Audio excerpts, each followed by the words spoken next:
రేపు మీటింగ్ ఉద్దేశం కూడా నేను ప్రెస్ మీడియా మిత్రులందరూ కూడా రిక్వెస్ట్ చేస్తున్నాను. ఈ రైతు సమస్యలు, రైతుల బాధలు, రైతుల కష్టాలు మీరు ప్రభుత్వం దృష్టికి తీసుకుపోయేందుకు కూడా మీరు సహకరించాలి. గోస, నేను 40 ఏళ్ల రాజకీయాలలో ఉన్నా, ఇంత గోసపడ్డ రైతులు నేను ఎప్పుడు కూడా చూడలే.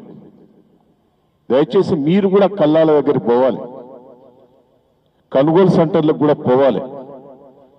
ఎందుకంటున్నా అంటే ఎంత మోసం చేసింది. కేసీఆర్ గారు ఇచ్చిన స్కీమ్స్ అయ్యన్న ఇంప్లిమెంట్ చేయి. నువ్వు రాహుల్ గాంధీ గారు వచ్చి అనౌన్స్ చేసిన స్కీమ్స్ పక్కకు పెట్టు. నువ్వు చేస్తలేవై. రుణమాఫీ చేసినట్టు చేసి సగం చేయలే. 38,000 కోట్లు అయితే 18,000 కోట్లకి చేసినావు. రైతు బంధు 3 సార్లు ఎగ్గొట్టినావు. కేసీఆర్ టకా టకా నాటే ముందే రైతు బంధు ఇచ్చేది. నాటేసినాక ఓట్లు కోసిన తర్వాత కల్లాల దగ్గరికి వచ్చినాక హరీష్ రావు గారు ఏదో స్టేట్మెంట్ ఇస్తే భయపడి ఒక ఎకరం ఇచ్చినాం. జగిత్యాల మీటింగ్ కేసీఆర్ గారు పెట్టిందంటే ఇంకో ఎకరం ఇచ్చినాం. అంటే మేము బెదిరిస్తేనే ఇస్తాను.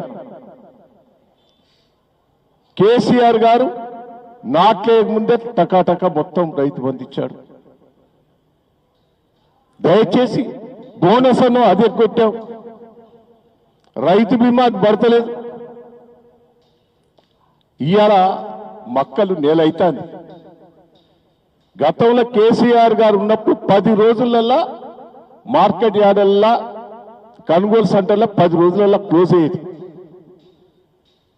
ఒడ్లు కూడా కొనుగోలు మొదలు పెట్టేది.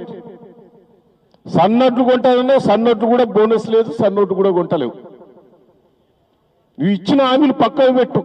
గతంలో 10 రోజులల్లా కొనుగోలు సెంటర్లన్నీ క్లోజ్ అయ్యేది. నేను ఒకటే చెప్తున్నా, గన్నీ బ్యాగ్స్ ఎక్కడ లేవు, కాంటాలు ఎక్కడైతే లేవు, ట్రాన్స్పోర్ట్ లేదు, గోదాము లేవు. గతంలో మీ ఎమ్మెల్యేల మంత్రులం 3 నెలల ముందే రివ్యూ చేసి ట్రాన్స్పోర్ట్, గోదాములు, గన్నీ బ్యాగ్స్ ఆడబెట్టి పంపించేది. గన్నీ బ్యాగ్స్ ఇప్పుడు ఒక్కొక్కటి 30 రూపాయలకు కొంటాను. రైతులకు కొనుక్కొస్తాను. కింటాకు 100 రూపాయలు మొక్కజొన్న వసూలు చేస్తాను ట్రాన్స్పోర్ట్. అయినా కాంటా 5 నెలల రోజులైతుంది. తీసుకుపోయే పరిస్థితిలో రైతులు అక్కడనే ఉంటారు. కాంటా అయినా కూడా ఇంత గోస ఎప్పుడన్నా పడ్డామా? సిగ్గు లేకుండా ఇక్కడ ఆస్కాలేగరంలో 3 రోజులు సభ పెట్టావు, సదస్సు అని. ఎందుకు పెట్టావు? సమ్మేళనం పెట్టావు. దమ్ముంటే రా, వరంగల్ మార్కెట్ పోయాను రా, నీ మంత్రులు ఎమ్మెల్యేలు ఛాలెంజ్ చేస్తున్నా. ఆడగాసు నువ్వు సదస్సులు పెట్టి ఇది పెట్టి డ్రామాలు చేసుడు. కొనుగోలు సెంటర్ పని నేను వస్తా. ఆడ స్టేట్మెంట్ ఇస్తాడు రేవంత్ రెడ్డి గారు, తుమ్మల నాగేశ్వరరావు గారు, ఉత్తమ్ గారు. స్పీడప్ స్పీడప్ ఎక్కడైతుంది? అధికారులు ఏం చేస్తారు? ట్రాన్స్పోర్ట్ లేదా, గన్నీ బ్యాగ్స్ లేవా, గోదాము లేవా? స్పీడప్ అని అక్కడి నుంచి స్టేట్మెంట్ ఇస్తాను.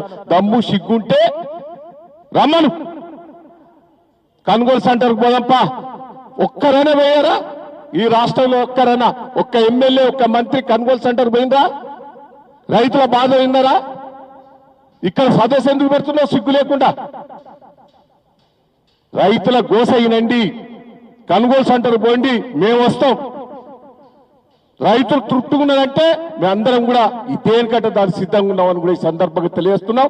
6 నాడు కేటీఆర్ గారు వస్తాడు. రైతులలో స్పందన వచ్చింది. మేము వచ్చేటోళ్ళు కూడా కల్లాల దగ్గర పోయే వస్తాను. మా రైతులు, ఆ రైతులే వస్తాను. కొనుగోలు సెంటర్ దగ్గర పోతారు. అన్ని కూడా వాళ్ళ దగ్గర పోయి రైతుల అభిప్రాయం తీసుకొని ఇక్కడికి రైతులే వస్తాను. రేపు ఛాలెంజ్ చేస్తున్నాం. రేపటి వరకు మీరు స్పీడప్ చేయకపోతే రాష్ట్ర వ్యాప్తంగా ఉద్యమిస్తామని కూడా ఈ సందర్భంగా తెలియజేస్తున్నాం. Thank you. ఇప్పుడు గౌరవ మాజీ పార్లమెంట్ సభ్యులు పెద్దలు వినోద్ కుమార్ గారు మాట్లాడుతున్నారు.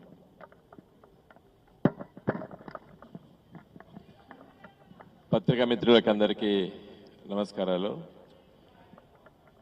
రేపటి సదస్సు పెట్టేటువంటి ముఖ్య ఉద్దేశము మా పార్టీ బీఆర్ఎస్ పార్టీ ఒక బాధ్యతాయుతమైనటువంటి ప్రతిపక్ష పార్టీ మా పాత్ర నిర్వహిస్తున్నాం.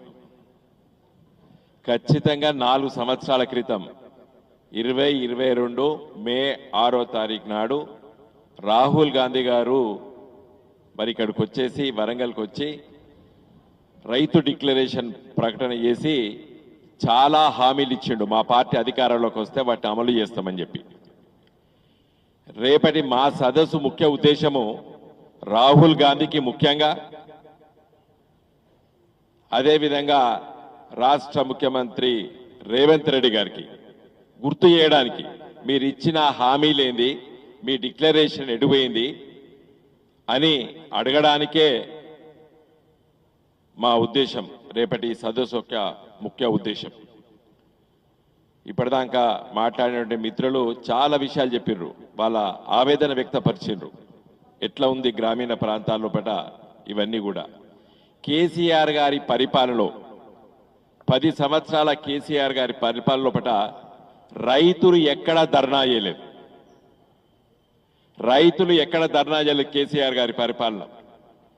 రైతులు పండించినటువంటి ధాన్యానికి కొనుగోలు కేంద్రాల దగ్గర ఏ రైతు కూడా ఇబ్బంది పడలేదు.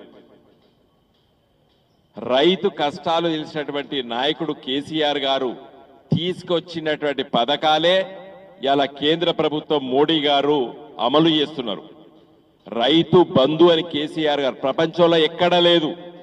మొదటిసారి ఆలోచన చేసి రైతులకి నేరుగా మరి నాటేసే ముందు విత్తనాలకు, ఎరువులకు వాళ్ళకు జేబులో డబ్బులుండాలి అని చెప్పి రైతు బంధు అనే కొత్త పథకాన్ని రూపకల్పన చేసి అమలు చేస్తే ఇలా ప్రధానమంత్రి మోడీ గారు పిఎం కిసాన్ అనే పేరు మీద దాన్ని కాపీ చేసి అమలు చేస్తున్నాడు. కేసీఆర్ గారు ప్రతి గ్రామీణ ప్రాంతాల్లో ప్రతి రైతు కుటుంబానికి మంచినీళ్లు ఇవ్వాలని చెప్పి మిషన్ భగీరథ మరి ఏర్పాటు చేస్తే ఇలా దేశవ్యాప్తంగా హర్ ఘర్ జల్ అని మోడీ గారు ఆ పథకాన్ని అమలు చేస్తున్నాడు. కేసీఆర్ గారు కాకతీయ మిషన్ పేరిట గ్రామీణ ప్రాంతాల్లో పట రైతులకి చెరువుల్లో, కుంటల్లో నీళ్లు ఉంటేనే వాళ్ళ బాయిలలో, బోర్లలో నీళ్లు ఉంటాయని చెప్పి మిషన్ కాకతీయ ప్రకటన చేసి అమలు చేస్తే ఇలా దేశవ్యాప్తంగా రిస్టోరేషన్ ఆఫ్ వాటర్ బాడీస్ అని చెప్పి కేంద్ర ప్రభుత్వం ఇలా పథకం అమలు చేస్తుంది.